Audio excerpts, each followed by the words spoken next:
Ahoj, kouzelní kamarádi. Jsem Diana a dnes se podíváme na tajemné a nádherné tvory, o kterých se vyprávějí legendy po celém světě. Na jednorožce.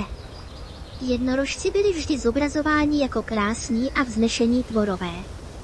Měli štíhlé tělo, dlouhou hřívu, elegantní nohy a samozřejmě svůj ikonický roh na čele. V mnoha starých legendách byli považováni za velmi rychlé a chytré.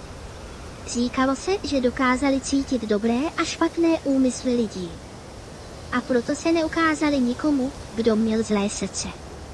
Jejich roh měl být kouzelný a schopný uzdravovat nemoci. Ve starých knihách se dokonce psalo, že když jednorožec ponořil svůj roh do vody, ta se okamžitě vyčistila a stala se léčivou. V některých příbězích měl roh také schopnost rozeznat pravdu od lži. Když se někdo dotkl jednorožčího rohu, nemohl už nikdy lhát. V různých kulturách se jejich vzhled trochu lišil.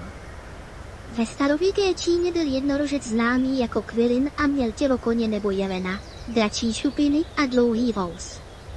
V Evropě byl spíše štíhlý, měl dlouhou splývavou hřívu a zlatý nebo stříbrný roh.